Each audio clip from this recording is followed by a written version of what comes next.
we have been called the Bluegrass's best kept philanthropic secret.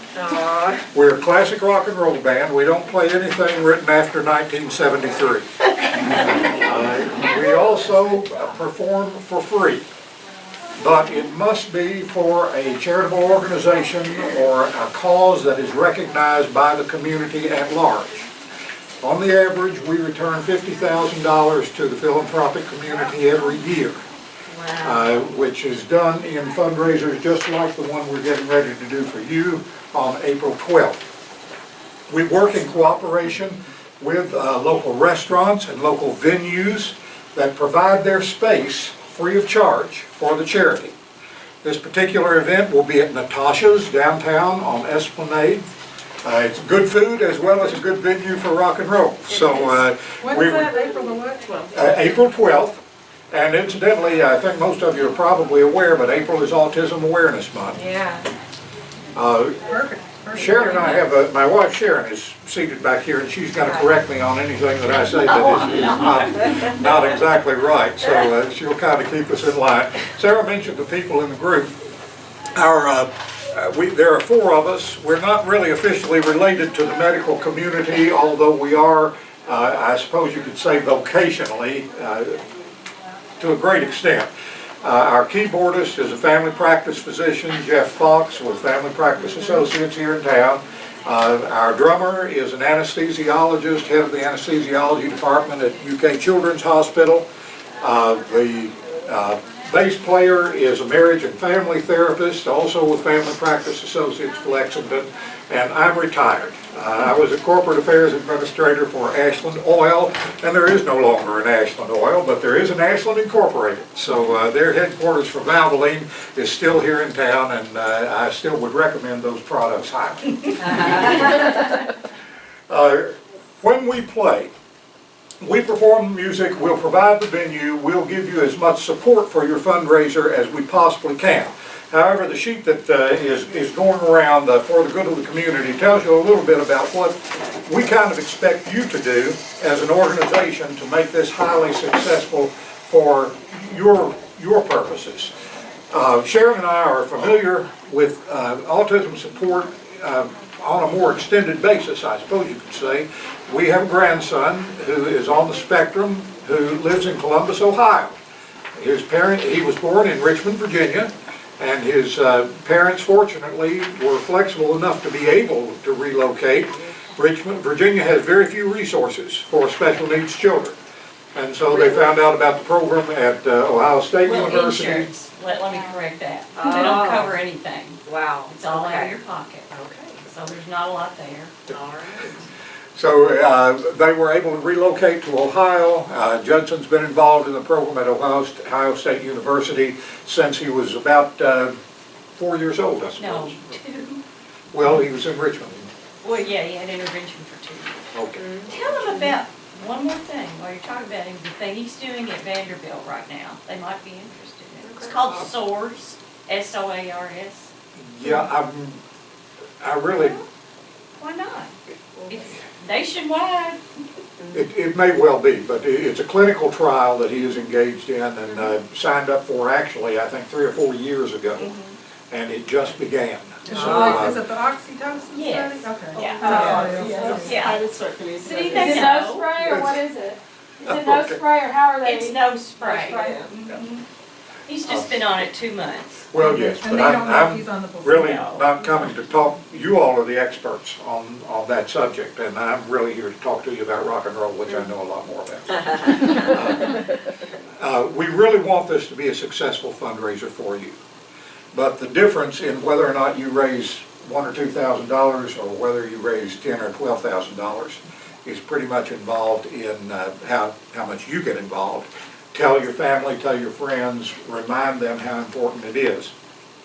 100% of the gate from the restaurant or from the venue comes to this organization, and there is no middleman in that. We are intentionally not chartered as a 501c3 because we don't want anybody writing a check to us. Everything comes directly to you. That involves the time for the band. There are no stipulations on that and no strings attached. for the organization, and there are business cards there. The back of the business card tells you a little bit about what the band does and how we do it.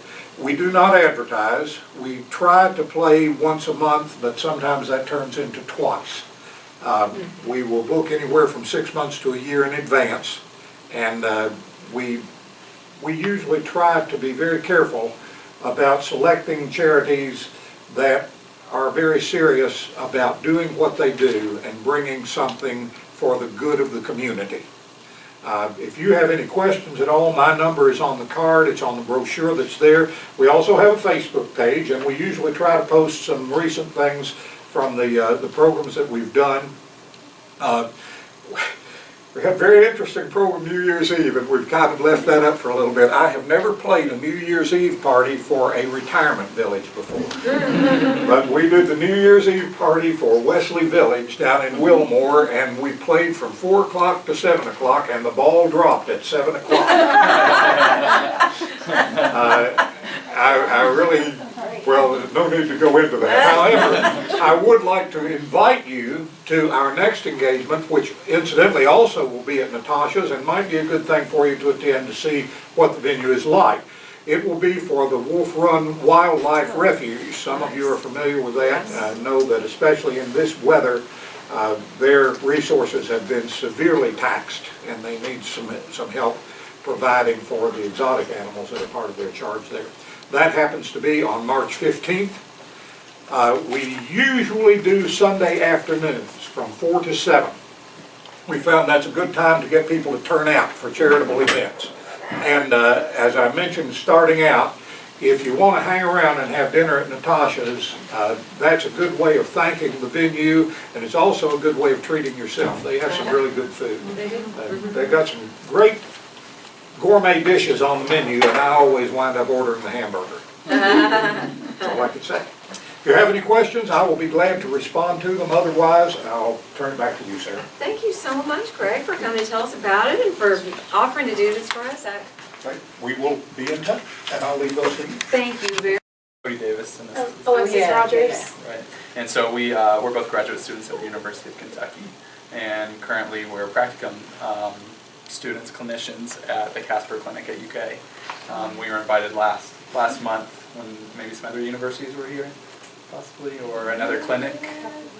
But we were unable to Dr. attend. Glazer was here. Okay, Yeah. right. That's yes, right. Yes, so we were unable to attend. So Melanie actually thought that maybe you all might be interested in what we're doing this semester. Okay. So CASPER stands for the Center for Autism Spectrum Evaluation, Research, and Services. So that's what we do. We can talk about evaluation first, Sure. since that comes. Yeah, so last semester we had, we saw 9 children, and 1 adolescent and so 7 children, 1 adolescent, and 1 adult. Actually, all that were referred possibly for autism. And so what we do is it's an all-day evaluation. We usually pick 1 day a week, and we have a long wait list right now. We have a wait list of 80 right now.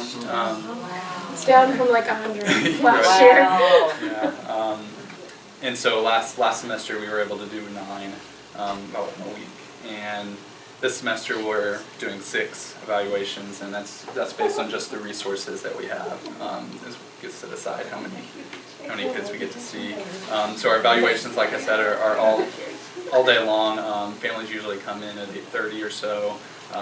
We do some different intellectual functioning, language, motor skills assessments in the morning, and also interviews with parents to get developmental history and usually adaptive kind of functioning day-to-day skills.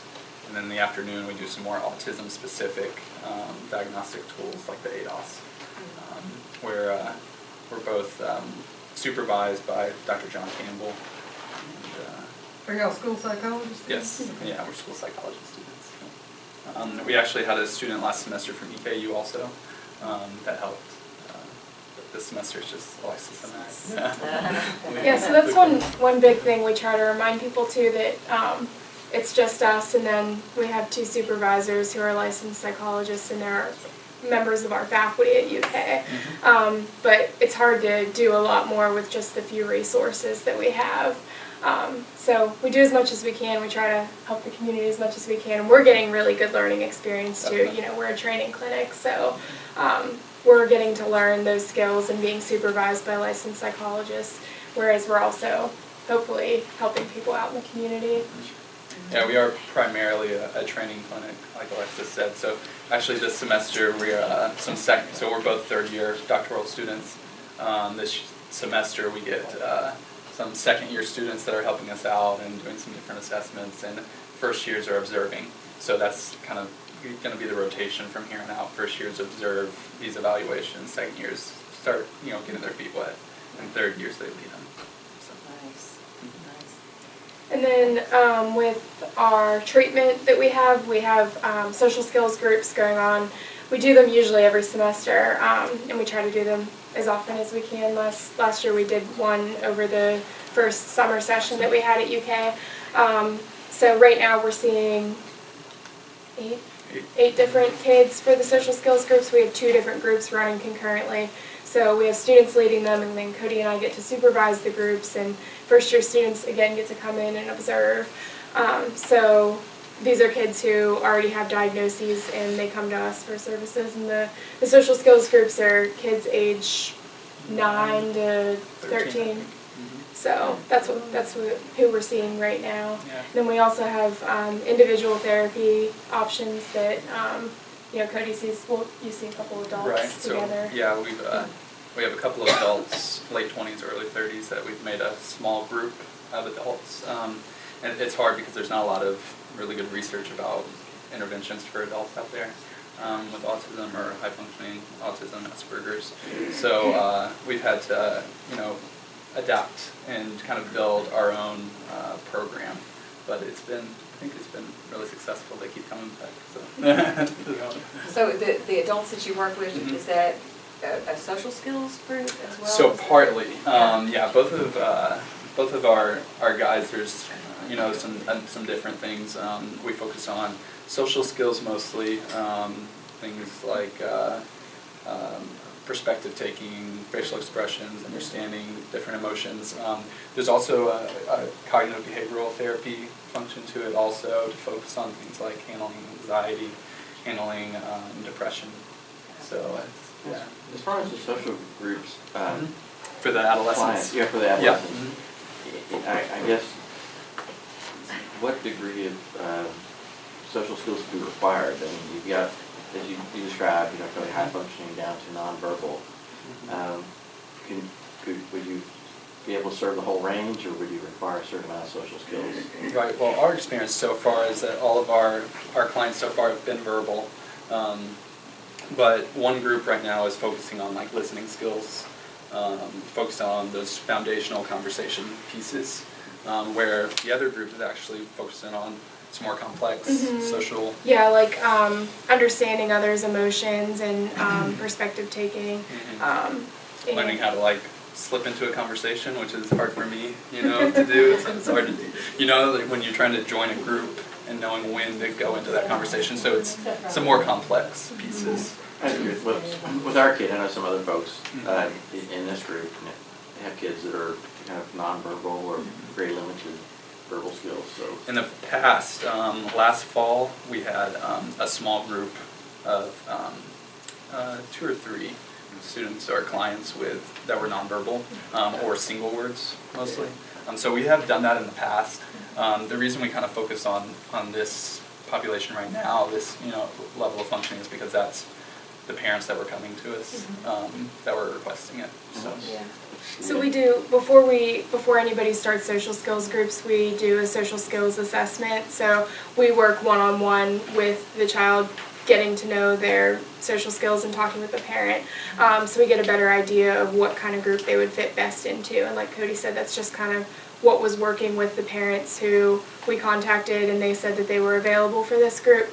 That's just what's happened, is that they're all verbal. So we would serve children who are nonverbal or minimally verbal too.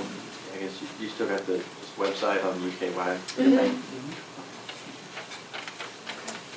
And then just briefly to some of the research that we do. So Dr. Campbell supervises us for assessment, and then Dr. Lisa Rubel supervises us for our treatment, and then they both do a lot of research at UK. So, and a lot of that's... Rachel Hammond this semester too. Yeah, Dr. Hammond is working with us this semester as well. Yeah. So a lot of the research that we do is through the clinic as well. Dr. Rubel has a consultation intervention for parents and teachers of kids on the spectrum. It's called the Collaborative Model for Promoting Competence and Success, COMPASS. Some of you have probably heard of it. And so right now she has a grant to work on focusing on transition-aged youth and kids on the spectrum and what that looks like after they transition out of high school and into either, just real life. So she's working on that and adapting her COMPASS intervention for that age population. She also has another grant working on a parent intervention, so working directly with parents of kids on the spectrum. And you can talk about Dr. Campbell's research a little bit. Yeah, so Dr. Campbell, nothing directly related to our clinic, but Dr. Campbell and his research team, which I'm on, we do a lot of peer education. So we'll go into, like last semester, we went into some schools and he gave a peer education program about autism to a classroom, a general education classroom, and we do some pre and post about changes in attitude, changes in knowledge of autism. That's in the first phase of the study. It's pretty qualitative, so we're getting a lot of the feedback from students, what they liked, what they didn't like, what they retained, what they didn't Did you understand. say what age the students were? We had 3rd grade, 5th grade, and 8th grade. Yeah, that we did. The next phase of it will be more of tracking where the first part was qualitative, the second part will be more quantitative. So we'll see whether there's actual gains and knowledge, whether there's actual retention of a lot of that information, and whether there's actual observations of changes in attitude. And the third part will actually be a part where there's a child in the school or in the classroom, ideally, that has autism, and whether the number of positive exchanges with a student with autism increase after the program. The program's called Kit for Kids through the Organization for Autism Research. He also does Learn the Signs, Act Early. So. Is that the What's Up with Nick? Yes, yeah, that's What's Up with Nick. Right, yeah, so it's a really good program. Yeah. And even for our 8th graders, it actually, yeah, because it's kind of cartoonish looking, What's Up with Nick, the program is, but even our 8th graders, they ask great questions afterwards. So. Cool. Nice. So that's a nutshell what we do. Thank you. Does anybody have any questions about anything that Casper does? Well, thank you. Feel free to contact Good us. explanation, Yeah. yes. Yeah. Okay. Thank you so much for Yeah, coming and thank talking you. about it. Yeah. Appreciate My name's Marilyn Barnett, and I am a parent of a 20-year-old, will be on Saturday, who has autism. And he has infantile autism that was diagnosed when he was 18 months. So we've been on quite a journey here for about 16 years or 17 years, something like that. But one of the things that I think Dr. Bundy was saying that she's interested in vocational rehab now, and I'm interested in that now because that's where he's at. And I'm actually the program director at Key Assets Kentucky, Key Services, which is, we do voc rehab, we do Michelle P, we do SEL programming, and we've also opened up a not-for-profit called Key Assets Foundation, which is the 501c3 that got this grant that I'm going to talk about. This is a vocational rehabilitation grant, and I'll start calling that VR, just to save words, that we received last summer, started in October, and it was grants that was put out by the state to try to find some innovative ways to actually get some outcomes with voc rehab work.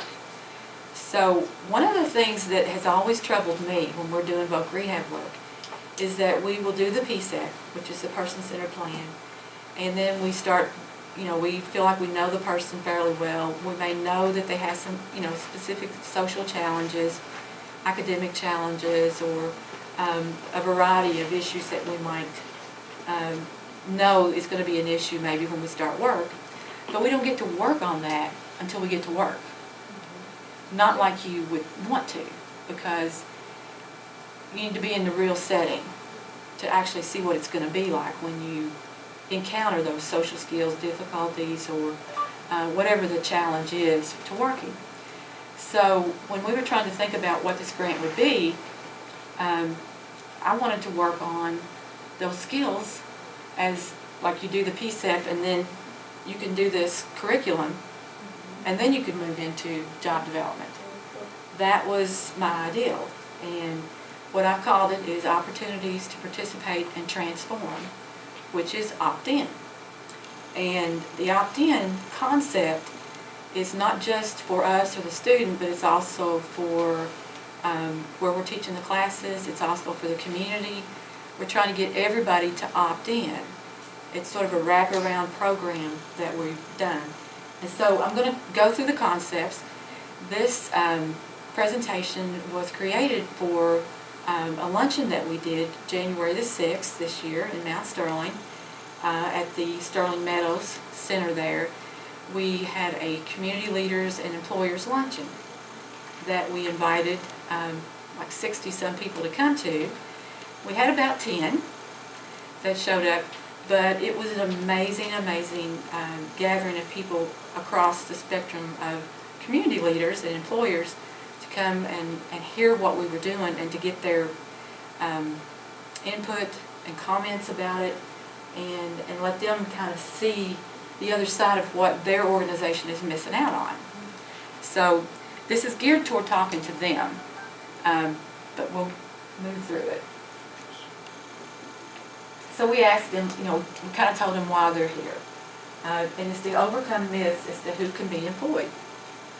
Because a lot of employers, unless you have someone in your family on the spectrum or with a disability or a barrier, you don't think about this much.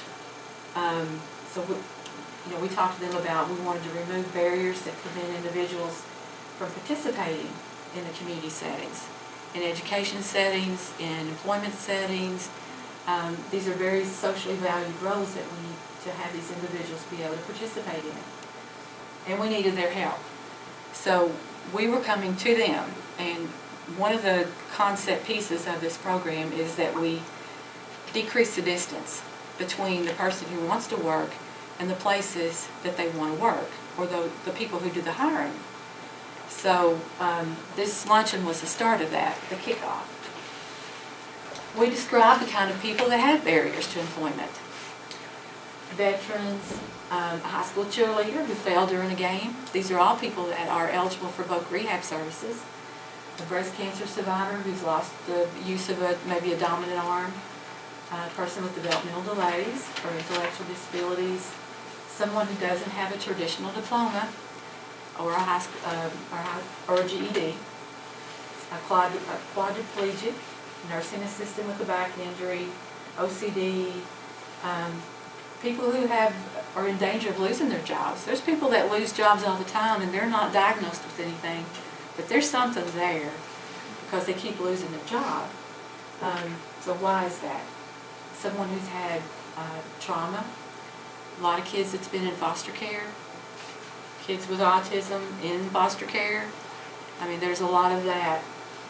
There's a lot of trauma there. People with visual and hearing impairments. And I'll just share that I meet about 3 of those criteria myself. And so we're trying to change what the people say. When we go in and talk to them about somebody with a disability and trying to find a job for them, they're not really sure who that is. So we're trying to include a lot of people in this scenario to help educate the community leaders. These are the same people that have skills and abilities that employers can use. And a lot of people in those lists, especially the kids with autism, we know have a lot of attention to detail, may like repetitive tasks. They're not as interested in socializing, which in some settings would be good, right? People that go around talking all day and they're not that productive at work, they may want to work full-time, part-time, or just a few hours a week, which is job carving, which gives us an end to describing what that is, and they can pass a drug test. There's a lot of revolving doors at companies because of those drug tests. And we're trying to create with them, plant the seed that there's some people that can fill those roles that can pass a drug test. So we ask them to think about what that means for businesses, colleges, community service, where you work, shop, live. And to start this, we approached Maysville Community College last October. Actually, it was probably earlier than that, even when we wrote this grant, because we got them to partner with us back like in April and May.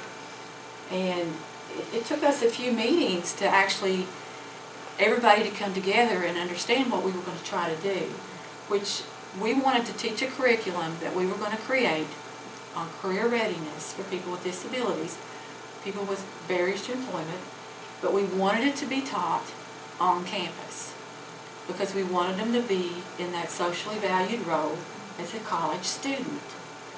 And if you're not there, it's not going to be the same at all. So after about 2-3 meetings, they were all on board, and they have been awesome with helping us get this program started there. I ask people to think about, in the last 2 decades, the diagnosis of autism spectrum disorders has skyrocketed. When my son was diagnosed in 1997, it was 1 in 5,000. And now it's in 1 in 110, and some say even higher. Actually, it's 1 in 68 now. 1 in 68? Yeah. Okay. So, Can't keep up. It changes every 2 years, yeah. so think about this. In the next few decades, who are the people that's going to be in your employee pool? Who are your college students going to be? With the increased rate of people being diagnosed with autism, there's going to be a higher percentage of people that can come to college and can work. But as employer and community leaders and academic leaders, are you prepared for the face of the new employees and students? Are you ready to change the way you're thinking? Because BR specialists have been out there for a long time trying to knock on those doors and get people with barriers to employment jobs. Pretty soon, the majority of people that these employers are used to seeing are going to be dwindling. That's going to be decreasing in people with barriers to employment. It's going to be a lot of those people coming and wanting to work. So we asked the community leaders to help us. We wanted them to ask questions throughout the rest of the presentation because we wanted to get their input on this. This is a 1-year voc rehab grant. We started out with doing this in 2 8-week classes. And right before it started, we determined when we were doing the curriculum that 8 weeks was not going to be enough time to do this. So it turned out to be one 16-week class that started on January the 13th. And it's a soft skills career readiness curriculum specifically developed for individuals who face barriers.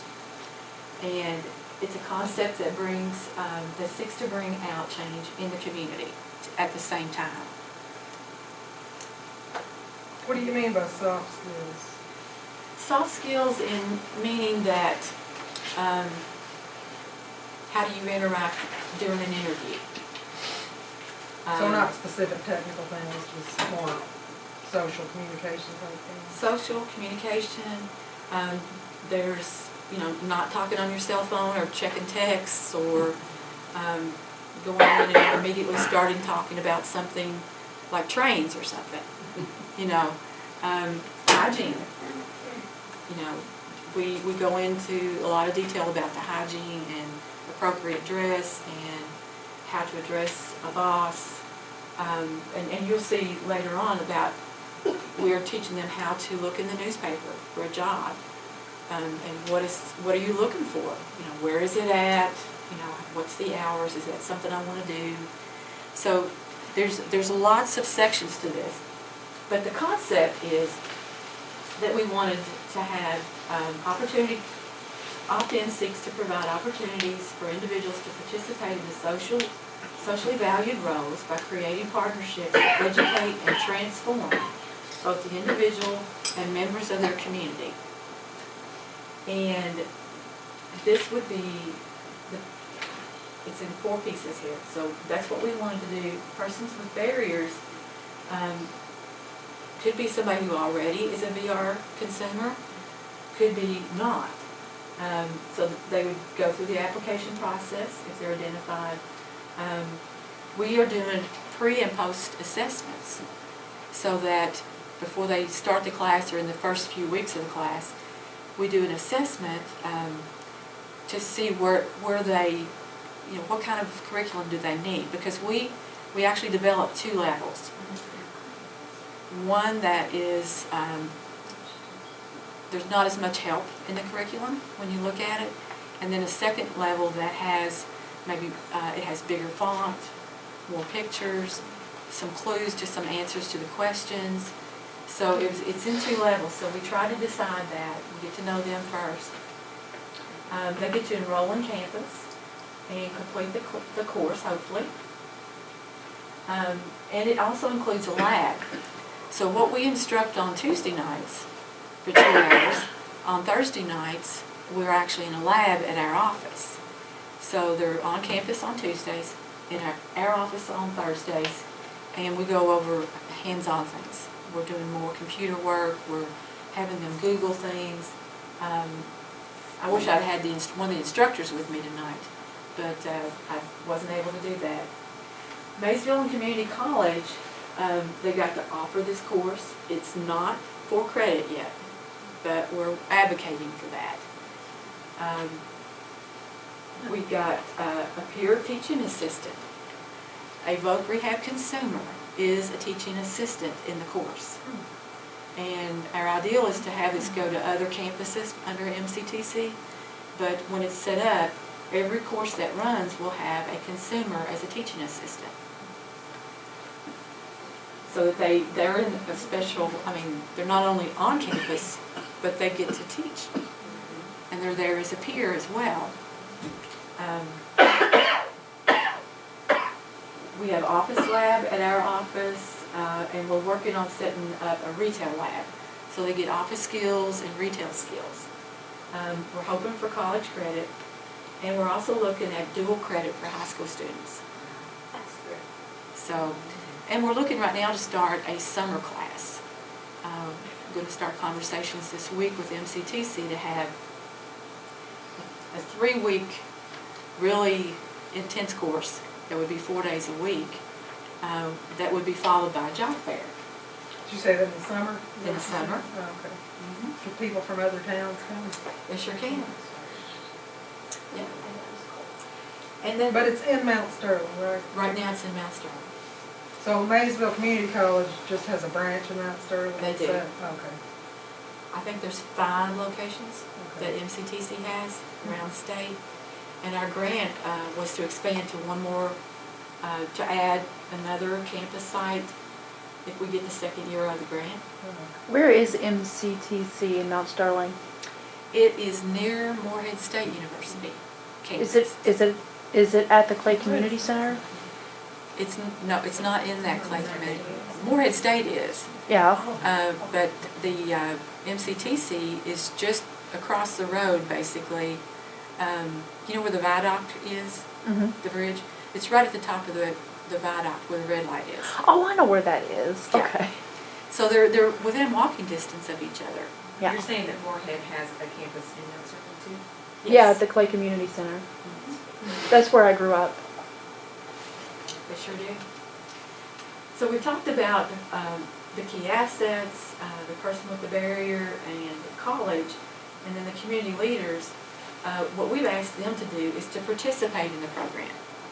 That was the reason we did the luncheon, was to recruit their participation in the classes. So we asked them, we gave them a checklist where they could check off what they'd be interested in doing. And they can come and do a guest lecture, which is 10 minutes.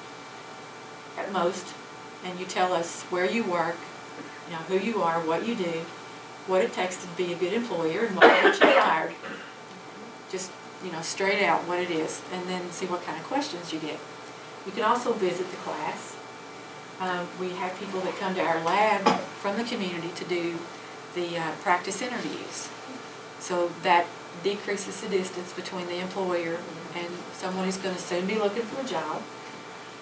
We're hoping to have some short work practicums at their work sites, so they could go and maybe spend a couple of hours at a business. And, you know, our individuals with autism, that would be a good chance to see, okay, what's the noise like, what's the light like, you know, is it too busy, you know, and that person can actually say, I don't think I'd like working there, or I'd really like working there. You know, and we would set that up and have something specific for them to do while they're there, something that they're interested in. And then they get a little closer to that work site because they get to go there and practice. We're going to have a job fair, and the community, we asked people who would want to participate in that, and we learned more about, or we share about the work opportunity tax credit with them, and we talk about job carving.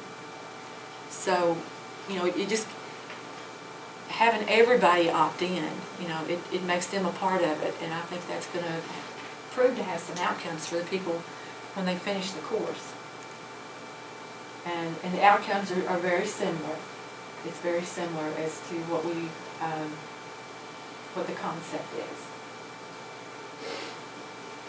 Again, we asked them how they wanted to participate, the community. You know, they can guest lectures, and then Maysville Community College also, we're working with them side by side to try to get this to be a college credit, and have dual credit for it. And who does opt-in transform? And it's actually everybody, because we're trying to get everybody to participate, and we're negotiating different settings, because we had to get in there and work with Maysville Community College so that they understood the concept of what we were trying to do. And it impacted them. It impacted their staff, their admin, their campus. You know, we're in there now. They understand what we're trying to do. And I have no doubt that they're talking to people about that, and that's going to make an impact somewhere. And every time it's going to change their identity. It's changing the students' identities and their self-esteem. I mean, they are just so jazzed up about coming to class. And then that impacts participation. One of the things that we actually would not probably have a problem with here that we have there is the lack of students. We had about 12 that we thought was going to be enrolled, and we've actually had about 6 participating. We had hoped to only have 10. So it's not that far off the mark as being the pilot program. But we do want to have more, hopefully, in that summer class. But it's really transforming everybody. Everybody that comes into contact with it. What we also want to do is get the employers to recognize the opt-in certificate.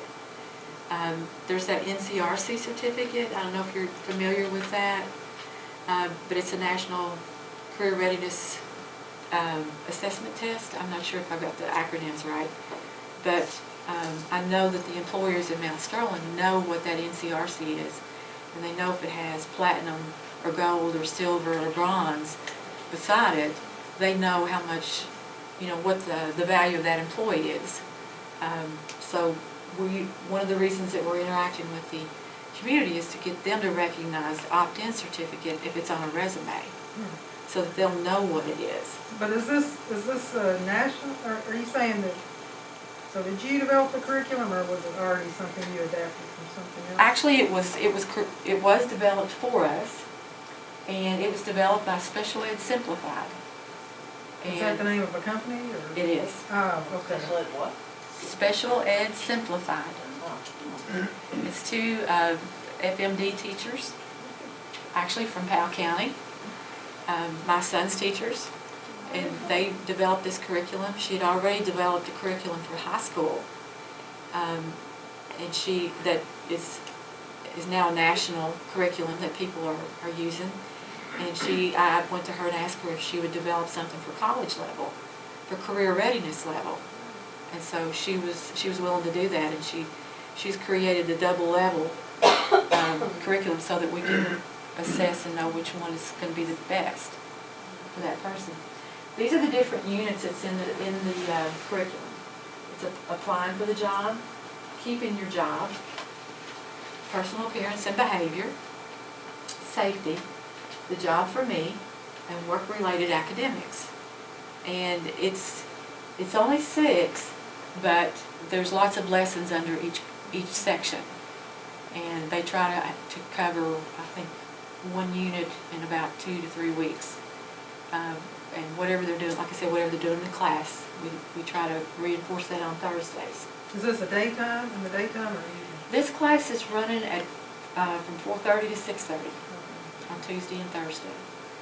The summer, we're hoping to be an earlier type class, but with this snow, it's kind of pushing our time frame to when we could teach it back a little bit, but we would like to teach it during the daytime. Early afternoon, possibly, so that it's maybe 3 to 4 hours a day and get it pushed through in 3 weeks.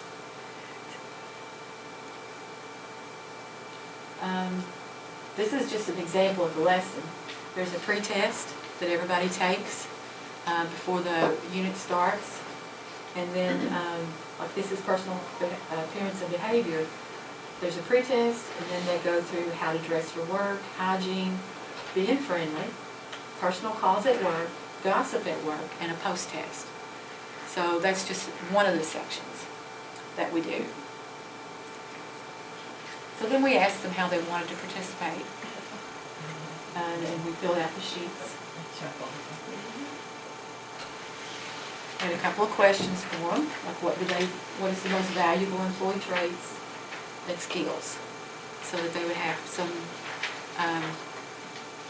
This is what you asked the employer? It's what we to asked do? them Okay. to tell us, and they wrote that down for us so we could have that input. And the thing about it is, our lives are defined by opportunities, even the ones we miss. So, I mean, if you're not out there and in those socially valued roles, you're not gaining the skills that you need, because you gain what you need to be socially appropriate in those settings and to be able to work by being there. Because you have to see it, you have to feel it, you have to be a part of it. And the same thing is true for the employer and the community. I mean, unless they have people that are working for them or being a student at their college, then this concept is totally foreign to them. And so this is what we're trying to do, is to get everybody to opt in and decrease the distance between people that are that have barriers to employment and employers that have jobs, so that we can see how the two can really work together. So I think that's the end of my presentation. Does anybody have any questions? So what's your budget like? What's our budget like? Yeah, I mean, what are you spending it on? We have been able to buy, we're paying for the space at Maysville Community College. So instead of tuition, it couldn't be called tuition because VR can pay for that. Had to be something they couldn't pay for. So we budgeted how much the instructors would be paid and for the space, and then we just pay that to Maysville Community College, and they pay the instructors. And we pay the instructors when it's at the lab from the grant directly. And because that got a little tangled up if we tried to do that. We've bought workspace, and we've got a really long table like this one where the students can be and be able to work. And we've got a really big desktop, and laptops, iPads. We're getting some iPad apps that they can use too while they're in the lab.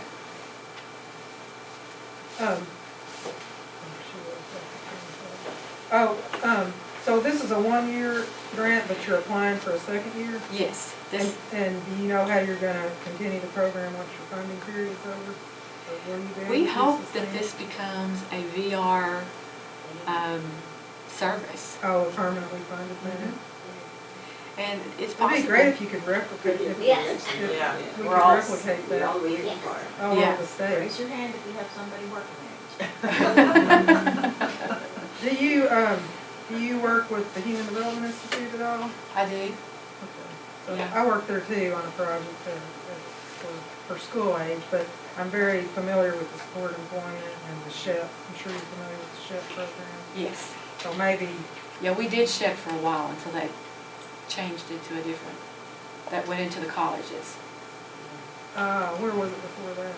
At the community colleges? The SHEP program was a VR service, and providers were performing that service. And after, I'm not sure how long it went on, but I think maybe the 5-year grant ended. Oh, And so it- they don't do it anymore? They do, but VR it's done at the college through the Office of Disability Supports. So they're doing How that. much does this cost the individuals going through the program? Good question. While it's a grant, if you are a VR consumer or apply and are eligible, it's free. And if you want to take the class and you're not VR eligible, then it's $20. Because we had to charge something if you're not a consumer. So we just said, okay, we'll charge $20, and even that's a sliding scale if you can't afford it. So, Wow. yes. So what would be determined eligibility? Okay. You have to have a barrier to employment, which can be,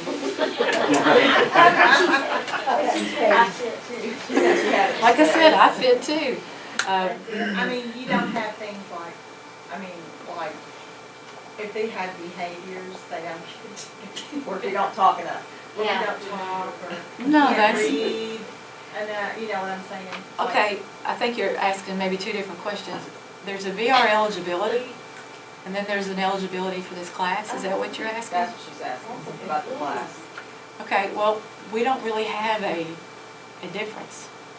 If someone's interested in taking the class, If they get VR services, they can. right, and if we encounter somebody that, you know, we put it in the paper, things like that, so if we're contacted and somebody wants to take the class, then we refer them to OVR to get the application made, and they can go ahead and start. You mean if they're not already in vocal rehab? Yeah. So you're zero reject. Maybe I'd say 99%, everybody is eligible to come. You know, I think there might be a spot or a place where maybe we wouldn't be able to take someone, but pretty much we're not setting any. Yes. One, just thank you. This makes me want to cry. I think it's just the most wonderful concept. And I love the fact that you've got strands where you've got, you know, people that need a different level of support, you know, and you acknowledge that.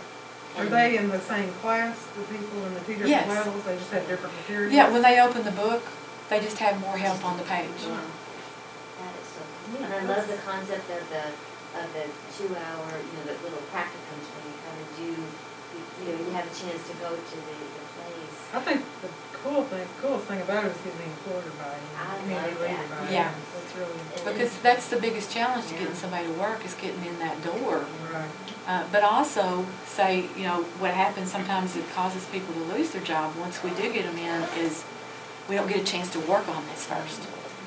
And so this would be a place to stop and work on this. And, you know, I'm not so sure that you couldn't teach it in small groups. I like it being on college campus, so I think, Yeah. I think that's Would cool. it be something that like a group like, I don't know, Autism Society of the Bluegrass could partner with BCTC. BCTC and you all and, Yeah. HBI, I mean, you know what I'm saying, like Yeah. have it be a collaborative Just replicate. and replicate it. Well, it does seem like if you're connected to the community college system, hopefully, like this Maysville College, there would be some folks in other branches that could sort of build on what you're doing. We hope to take it all the way through the KTCS system. Is what It I, is. That would be awesome. That would be so. So your grants, you hope will let you do it. the grant is set up to go all the way through the Maysville Community College, Oh. but We want it to come here is what we're saying. Yeah, we don't Yeah. care about How do we do Maysville. that? Lexington. Mount not very far. Yeah, that's true. But BCTC is the KCS. Oh, It is, Yes. absolutely. Have you had any, Think of that. like, I don't know if KCT, the whole community college system, if they have like a common listserv or newsletter, like have you been, do the other community colleges know that Maysville's involved with this? You know, that's a good question. I don't know if they do. I know that the individual that's over Maysville Community College in Mount Sterling, you know, was at one of our meetings, one of the biggest meetings, and I would hope that he's sharing that with, when he goes to, you know, a peer meeting. Yeah. But I would like to start talking about that and get the buy-in from the schools, because if we could change this to being, go ahead and just make it a service on campus, then, you know, then I'd say let's do it. Because it needs to be, it has to have, I think it needs special teachers, and it needs that peer teaching assistant who's a consumer, and, you know, it needs to stay that way. But it could absolutely be done on any campus. And I think too, like, you kind of rallied the Chamber of Commerce, the Rotary, the whoever, you know, different groups.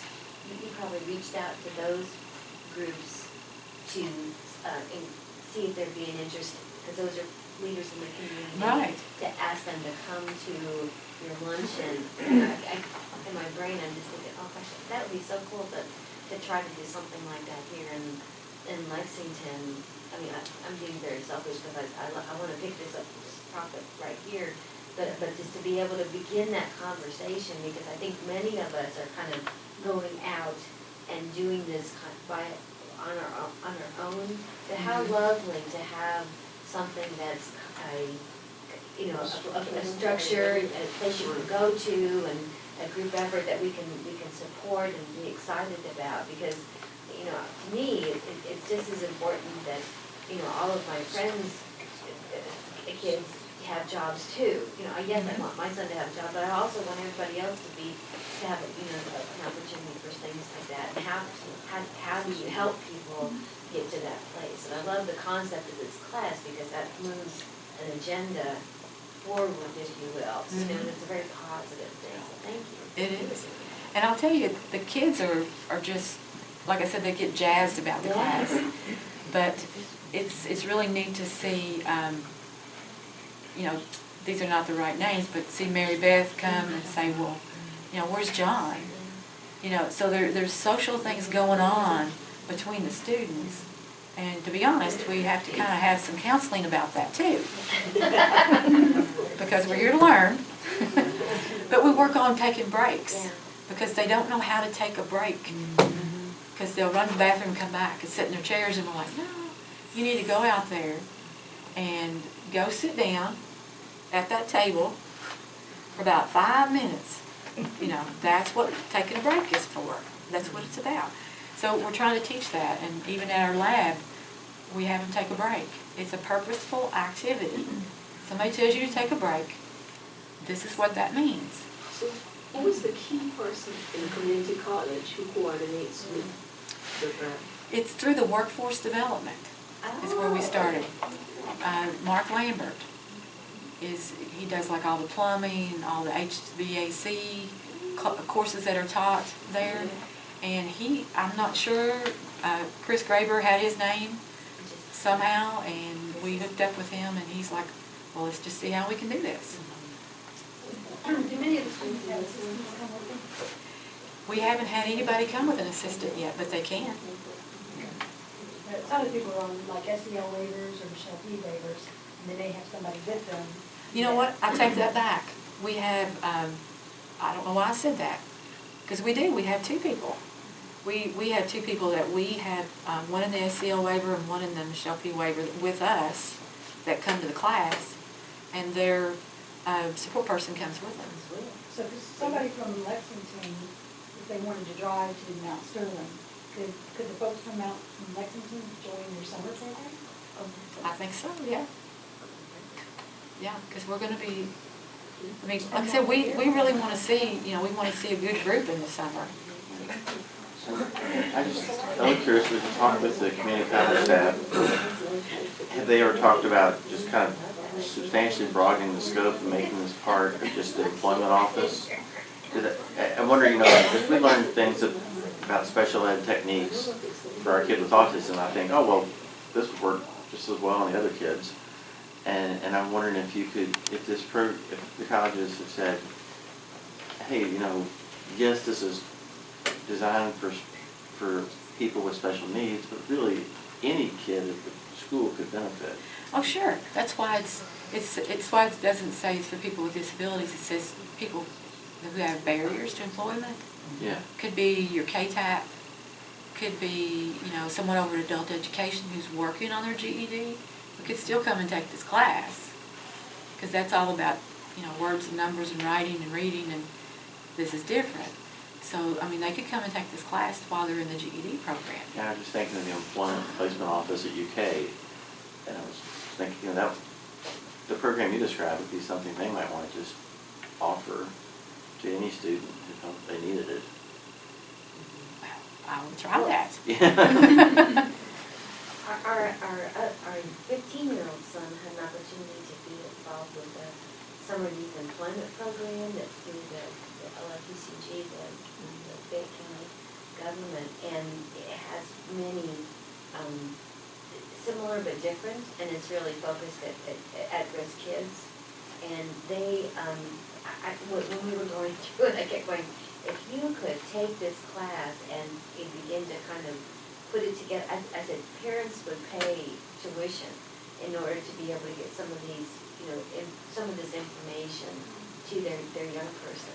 And then at one point in time, they did a what you call field trips, where they would go to different colleges, because their goal was to try to figure out ways to get some of these kids to continue their education. Mm-hmm. And these weren't necessarily kids that had developmental disabilities. They were just kind of a different group of young people at risk in different ways. But it was really exciting to see how having the structure and the formalized and activities where people get to try things and be successful from an employment standpoint, how it really built their confidence, Mm-hmm. And then they were able to get some different kinds of employment opportunities down the road. It was really cool. It's similar but different than what you're trying to accomplish, but the outcomes are very positive, and it did some lovely things for our son. But I just always thought, gosh, this would be such a great thing to offer, for people to try to get their high school age child to participate in. Right. And Maysville Community Colleges, the reason they came back and asked us to do the summer class, because they want that to be a springboard into the fall semester. Mm-hmm. So, they're hoping, whether they're high school juniors that's trying to get dual credit in the fall, or seniors that's graduating and maybe come on and enroll in college, they're trying to up their enrollment, generally speaking. So, because they actually they've been using the bottom floor of their building now for about 2 years, 3 years maybe, and the top floor will be ready in the fall, and they'll be able to double their enrollment. And they have state-of-the-art equipment in there. Computers that drop into the desks and come back up, and awesome things that we're using with our kids there. So it's amazing. Yes. So do you have, because I was enrolled in BCTC last semester, and my daughter is, and there were a lot of people there. I just feel like that school would be open to something like this. And they even have a department for, helping I mean, I'm telling you, there were so many people there. There were people that were in my social work class that was coming with an aide, you know, with someone, a support person, and I didn't know it until like almost the end of the class because they sat. And you know, there are the teachers there are so open to helping you. I mean, if you were to go to, or somebody like me were to approach them, who would you approach there? About having a class like this? Like this? Well, it worked well for us to go through workforce development. And so I would just call somebody at the workforce. Is that a state? If you're a student, I'd talk to the dean of students first. Huh? If you're a student, I'd talk to the dean of students first, and then go from there. They still think I'm a student, but, Well, then you're gold. I had to decide because I had to stop and go with the school in November. It's not a problem. No, I They'll couldn't just write read I it. think you could still talk to the dean of students. I think you could still talk to the dean of Ball students. takes classes every summer at VCTC. It has to be summer because it's the only time we can ferry them back and forth. I mean, they are so accommodating up there when I'm like asking for extra time, which I don't know. I mean, I need to ask for 2 years of extra time, I guess. But, you know, what I'm saying is they're so accommodating. The teachers were to let you say, take it incomplete until you get it done. You know, and I mean, so that's who I would talk to. Well, that's who I went Workforce through. development is actually both rehab, right? I think it's funded that way, probably. It's kind of, But the people there, I mean, people that I've talked to, students that are in both rehab and trying to get help, they're complaining they're not getting the help that they need at school. for the school curriculum stuff. I mean, VCTC even has a specialized department for where they'll take on the most severe people to make sure that they don't just get dropped into the black hole where because I've talked to students who are going and they're like that, no rehab person never called me back, same thing that we go through. And I would be curious, I mean, you got a developed curriculum, which, is essentially a valuable resource. And I would think that if you shared that with some other community colleges, at a minimum, they might say, yeah, I'd love to see that curriculum. Yeah, and it's actually co-branded, so it's something that each college would have to purchase. Okay. Just like any other curriculum, books or whatever you'd have to have. But it's totally doable. Totally doable. No, you said that you wanted a larger class than you got. What kind of marketing strategies did you use? Who did you talk to get the students there? The students, we went through the high school. We went, because they have an employment specialist there on site. We talked to them. We went newspaper, word of mouth a lot. We made up a flyer that we put in the newspaper, but we also sent it around, like, listservs through the high schools and to parents and different people. So, and there was a few people that were already associated with our agency that was interested in taking the class. That we, approached them and they were willing to do that. The thing in the small county is our issue is transportation. There's no public transportation. There's nothing. So parents have to transport. Yeah, that was what I was amazed with, is how people, the students were taking the bus to get, you can imagine taking the bus to go to get to your class and stuff. Mm-hmm. And, I just think that's pretty dedicated. Greg, you got a question? No, I was going to mention that OWL here in town does have some similar classes. Voc Rehab for our son when he was a junior in high school did some job exploration and classes, and they kind of split it up so he worked a day, he did a class for a day, worked a day, class for a day, and then field trip on Friday. And that was fairly good to at least give him some some job skills now, and I remember going to the orientation, and some kids were just bored beyond belief to be there. It's like, oh shit, I mean, you know, which you may get with a teenage kid anyway. So that was a fairly good, voc rehab did pay for that. On the thing of BCTC, our son went one semester and it was good for him, 2 semesters, and it was good for him. But it does depend on your professor, because Kay Wright's son took a class just for his own benefit. And he had a real dud of a teacher. The disabilities office couldn't help. And it was essentially what's the professor that's like just a part-timer, if you will? Adjunct. So I'd say BCTC may have some possibilities, but again, watch it. Now, Can I this say at least was a something? class that was designed for, I'm sorry? A lot of adjuncts are very dedicated to their job. And I'm saying that because I am an adjunct, so, and I am very dedicated to my job. So, He just got I don't think you a meant that dud person. professor, right, which you so, can get in typical Yeah. life too, right, yeah. Yeah.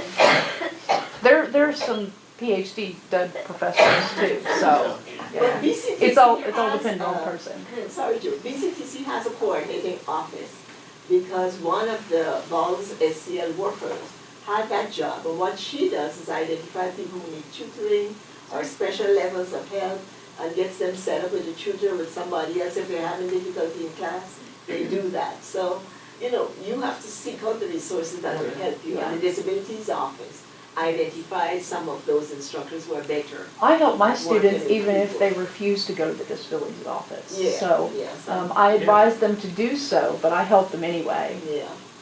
That's why you're a great pageant. Exactly.